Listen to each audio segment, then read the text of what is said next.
Aš dėjau tokią nuotraukėlę. Čia vis dar tęsiasi įspūdžiai iš gimtadienio FM. Va, o ką dabar daryti, kad ten patekti? Ir apskritai, ką daryti, kai ateina naujas žmogus ir sako, gerai, viskas tvarkoja, man čia labai patinka, labai viskas fainai. O kas toliau? Padėjo jis tą parašą, o kas toliau? O toliau, kadangi jūs esate rėmėjas, jūs įsipareigojate, kad jam nutiktų visą tai, apie ką jūs jam kalbėjote. Ką reikia daryti, kad jam tai nutiktų?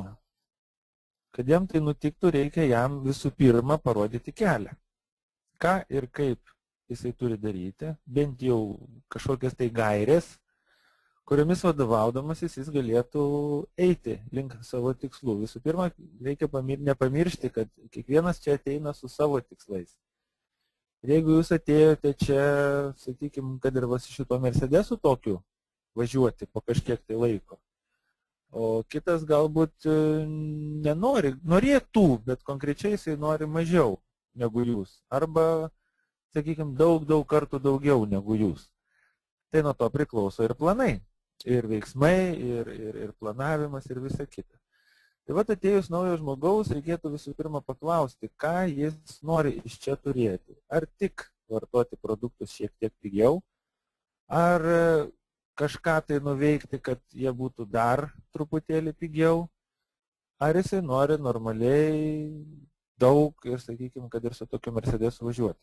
Vėliau ar anksčiau, sakykime. Tai vat nuo to priklausys, ką ir kaip jam reikia daryti. Jeigu jisai nori būti, sakykime, tik dėl savęs, šiaip vartotojas, tai viskas tvarkoja, jisai užsiregistravo, jis turi tą galimybę, reikia jam tada priminti, kad, sakykime, apie akcijas, apie kažkokius paskatinimo programas, apie dar kažką, tai, nes daugiau planų jisai neturi. Ir jeigu jūs skatinsite ten kažką daryti, kažkur kažką, kurti, eiti, planuoti, daryti, jisai dažniausiai tam priešinsis. Nes jis to nenori, jis norėjo būti tiesiog vartotojas.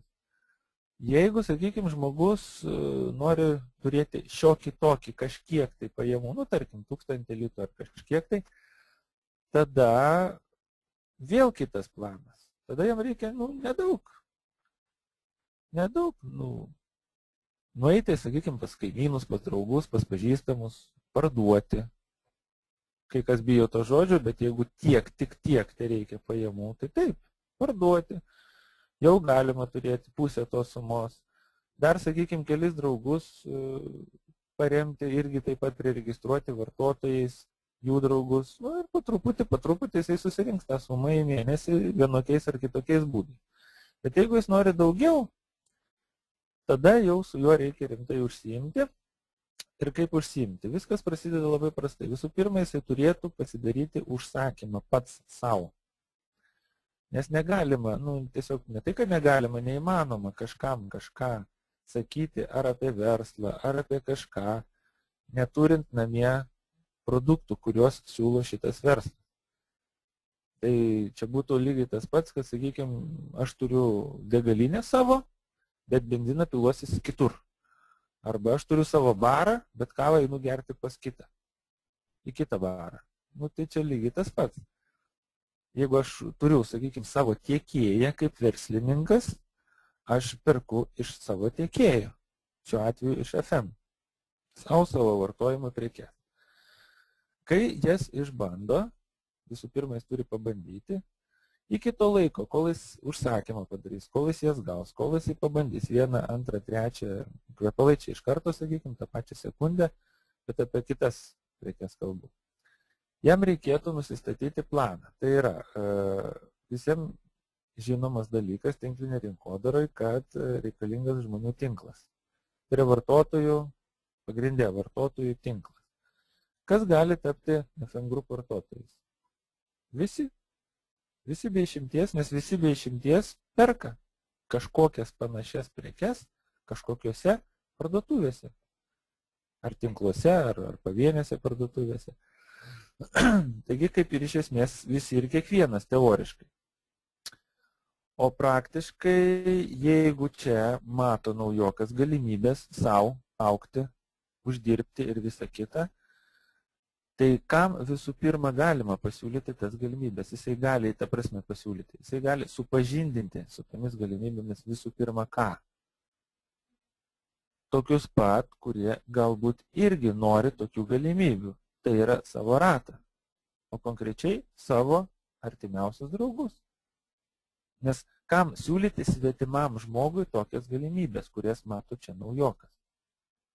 Tai natūralu, kad saviem. Kas tie savi? Dabar kaip juos atsirinkti, kaip pakviesti? Paprastas dalykas. Labai paprasta ir labai nesudėtinga yra kviesti žmonės į gimtadienį. Tarkim, įsivaizduokit, kad artimiausią savaitgalį, kad ir šį, atsiprašau, yra jūsų gimtadienis. Ne šiaip gimtadienis, o jubiliejus, artimiausias, koks ten bebūtų. Ką aš tam noriu pasakyti, įsivaizduokit, kad jūs ne šiaip kažkokį tai balių organizuojat, o jau didesnį, kaip jubiliejus, kaip kažkas tokio didesnio. Tai dabar, jeigu atsisėstumėt, pagalvotumėt, 10 šeimų,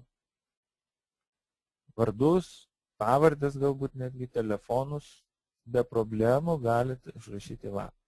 Tai bus tie pirmieji, kuriuos pasikviesti turėtų naujokas. Kodėl? Todėl, kad pakelti telefono ragelį ir paskambinti ir pasakyti, Petrai, Aronutė, klausyk, užeik į svečius ant kavos, aš tokį fainą dalyką sužinojau, ateik būtinai papasakos. Viskas. To užtenka.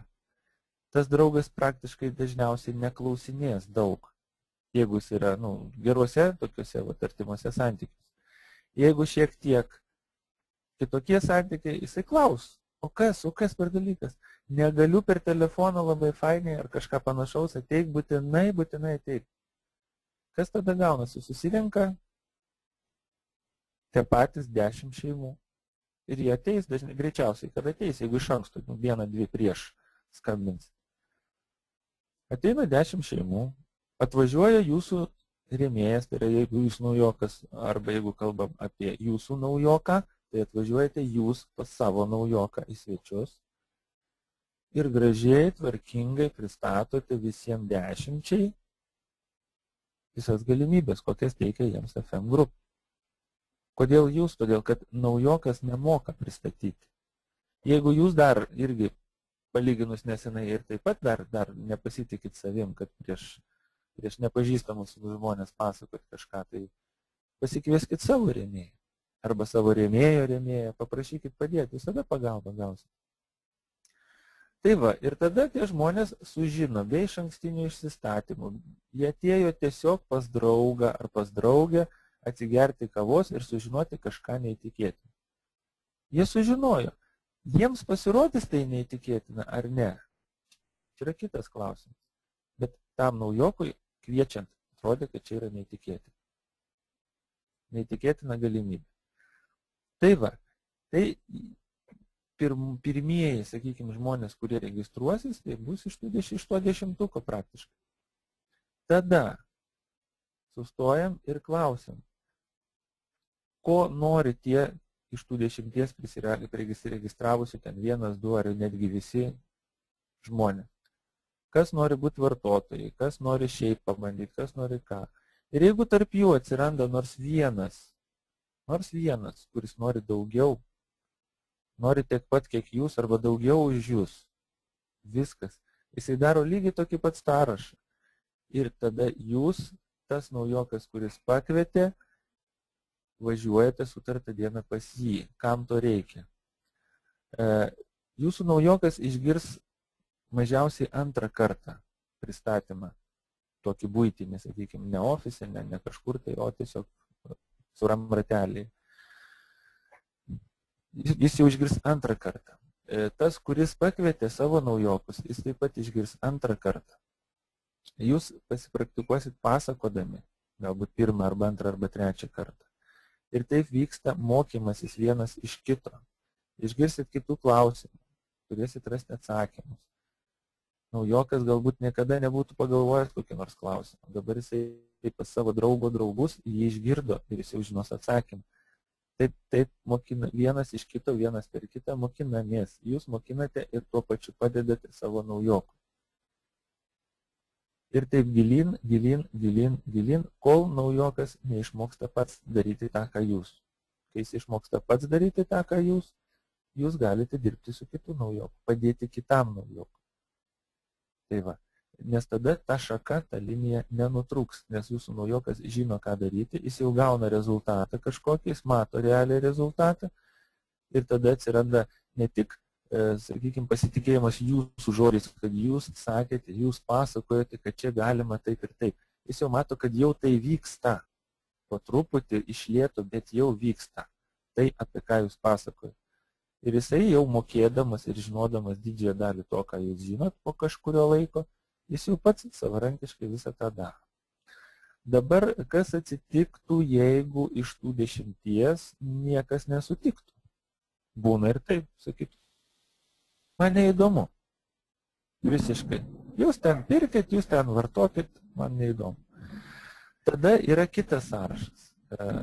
Sąrašas labai didelis ir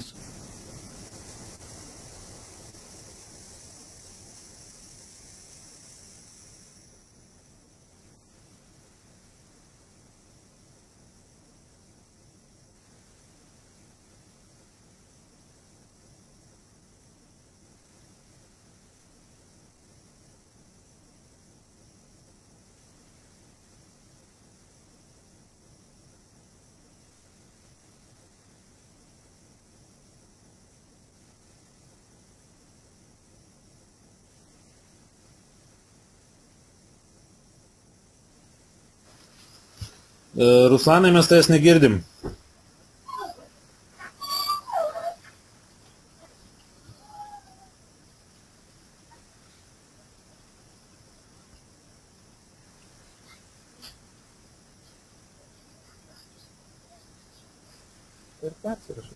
O, dabar gerai. A, negi nesigirdėjai iki šiol? Jo, kažkur tai buvai pradingęs. Visiškai, oho, aš tiek daug papasakojau. Nuo kurios vietos nebuvo girdėti?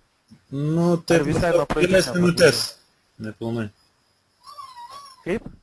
Kelias minutės. Nebuvo girdėti, ne? Mhm. Aišku. Tai va, dabar... Kažkur tai tam. Gerai, jeigu kelias minutės nebuvo girdėti, tada šiek tiek grįšiu atgal. Ir tada... Nors iš esmės ten buvo tik tai papildymas to, ką anksčiau pasakiau. Galima tęsti tada toliau, jeigu kelių minučių. Tai va, sekantis sąrašas.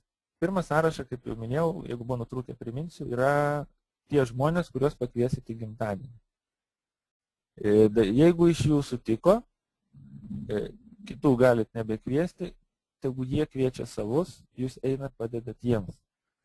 Jeigu iš jų kažkas sutiko, einat padedat jiems, bet būtinai kartu su tuo, kuriuos pakvietė ir, ta prasme, su savo draugu, kuris eina pas savo draugo draugus ir kuris kviečiamas yra pas savo draugo draugus. Kodėl? Todėl, kad kiekvieną kartą, kai jūsų naujokas arba jūs būdami naujokas pasikvietė savo rėmėją, jūs girdite ir vėl girdite panašų pasakojimą. Jūs išmokstate pagrindinį, sakykime, dalyką, ką pasakoti. Kadangi susitinkat su kitais žmonėm, išgirstat kitokius klausimus. Jūs jau sužinot atsakymus. Sužino jūsų rėmėjas atsakymus, jeigu jų nežino, jums pasako. Taip vyksta mokymasis ir jūsų organizacijos augimas. Tiek jūsų rėmėjo, tiek jūsų žmonių, kuriuos jūs pakvietė. Tai va, tai čia pirminis sąrašas. Jeigu su juo teisingai dirbant, praktiškai kitų sąrašų kurį laiką ir nereikia, nes jūs turėsite pakankamai darbo, sakykime, eidami į gilį, augindami organizaciją su savo draugais ir draugų draugais, artimiausiais aš turiu omeny. Va, o jeigu tai nepavyksta, ir jeigu iš tų 10 pakviestų sako, kad ne, man tas neįdomu, man tas nepatinka, tada lieka kitas sąrašas, apie kurį aš norėjau pradėti pasakoti. Kitas sąrašas yra, kaip ir sakiau, išsiimat labai paprastas. Kišat ranką į kišenę, išsiimat mobilų telefoną ir visus numerius, kurie ten yra, persirašot į lapą.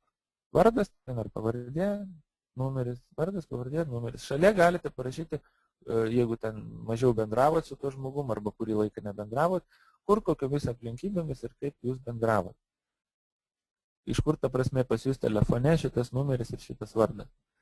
Aišku, tuos pirmosius 10, apie kuriuos šnekėjom, kuriuos kviestumėte gimtadienį, jie automatiškai yra tame sąraše, tai juos galima neperrašinėti, išbraukti, nes jūs juos jau kvietėte, jūs jiems jau pasakojote. Gal jie atėjo, neatėjo, čia kitas klausimas, bet sakykime, kad atėjo, jūs papasakojate ir jie atsisakė, tai juos galima išbraukti. Va, tai ten mažiausiai šitam sąraše apie 200 numerių tikrai yra. Va, ir tada susidėlioti pagal tai, kokia priežastim, arba, ta prasme, kokia tema, su kuo, kada esate bendravę.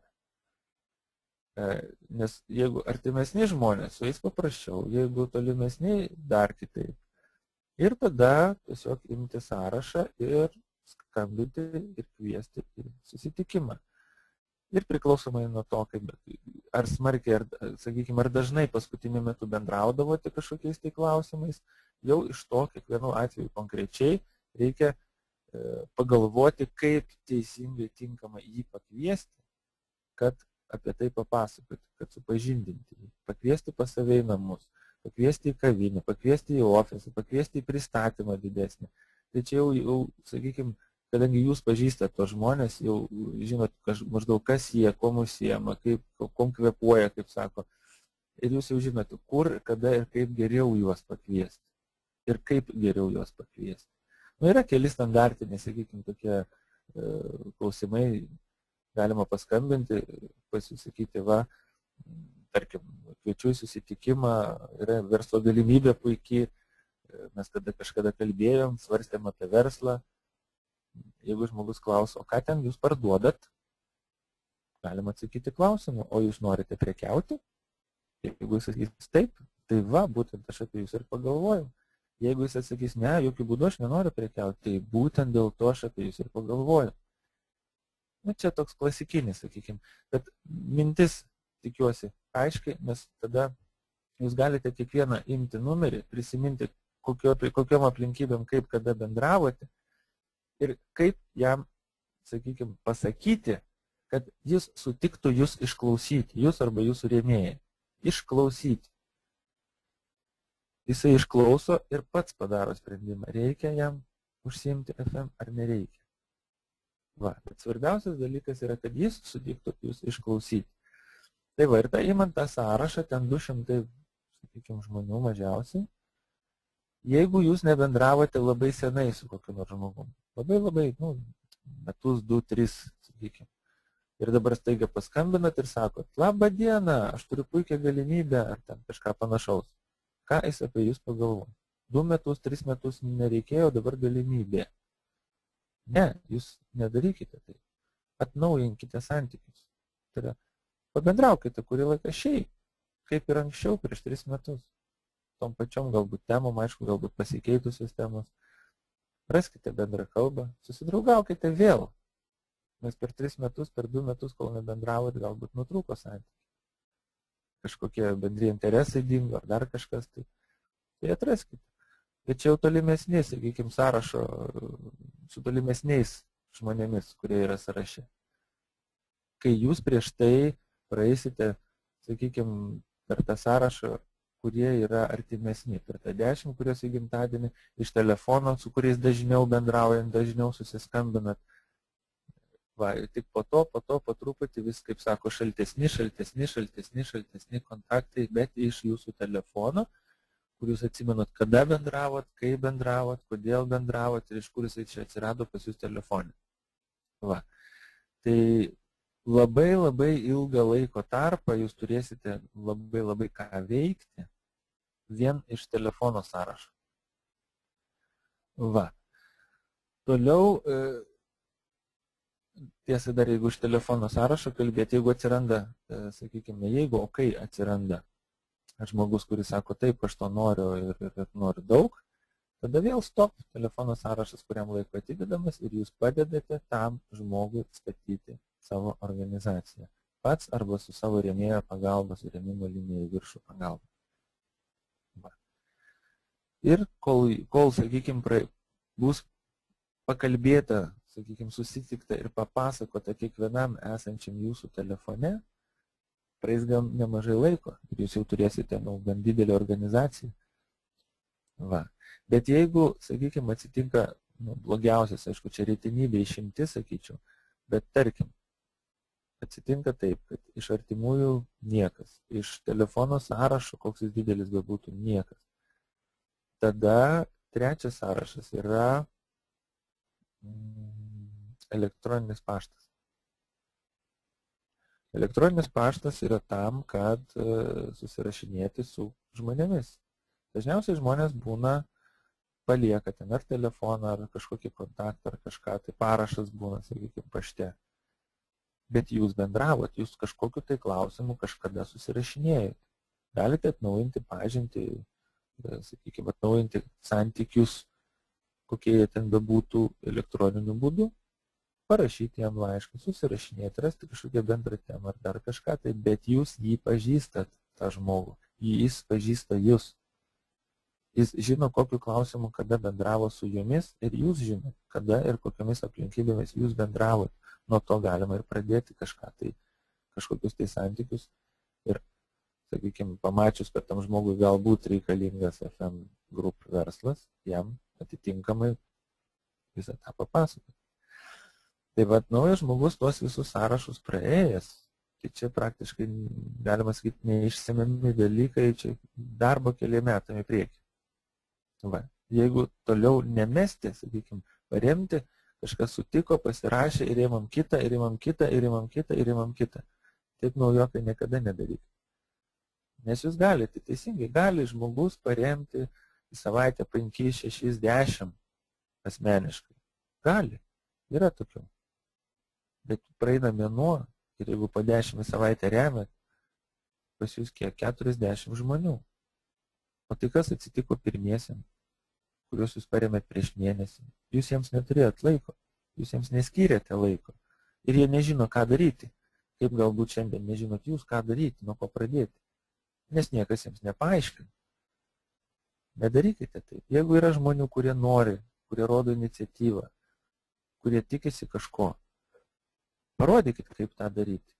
Paklauskit savo rėmėjo, kaip tą daryti. Jisai būtinai papasakos. Tai va, ir tada tie kiti sąraše, jie tegu palaukia. Jūs turėsite darbo, turėsite ką veikti, auginsite organizaciją į gylį ir taip užauksite. Va, o produktų, sakykime, apyvarta, vartojimas, visa kita, tai čia jau, kaip pradžioj turėtų suprasti, yra savaime suprantamas dalykas. Jeigu jūs turite tiekėją, bendradarbiaujate su kompanija, tai normalu, kad jūs perkate ne kažkur kitur, o iš savo tiekėjo, iš FM Group. Nes bet kokiu atveju jūs panašius dalykus kažkur perkate. Tai va čia pirmieji dalykai, nuo kurių turėtų pradėti naujokas, nes jeigu jis neturi kam papasakoti arba nežino kam papasakoti, jisai verslas kaip ir nejuda. Jis nusipirks kažkiek produktų savo, tai galbūt ten kažką manęs parduos, bet ir viskas. Va, bet jeigu jisai turi tą sistemą, tą sąrašą, jisai žino, kad gali bet kada, bet kokiu momentu atsiradus laisvai minutei paskelti ragelį, kažkam paskambinti, kažko susitarti, kažkur nueiti, kažką padaryti. Ir tokiu būdu daryti tinklą, tai yra siekti tinklo pagalbą savo tikslų, tokius, kokius jisai norėjo pasiekti, kai dėjo parašą ant registracijos sutarties. Va čia tie pirmieji žingsniai, pati pradžia. O toliau, nežinau, reikėtų klausimų gal.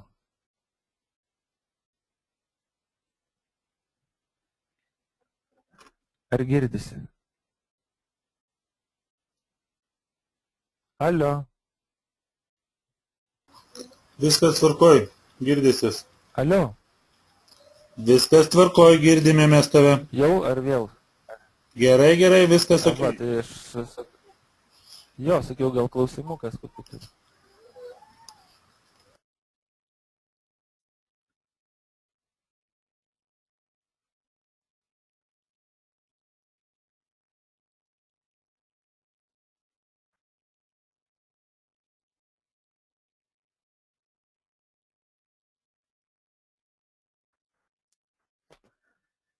Tai suprantu, neturi niekas paklausti ką.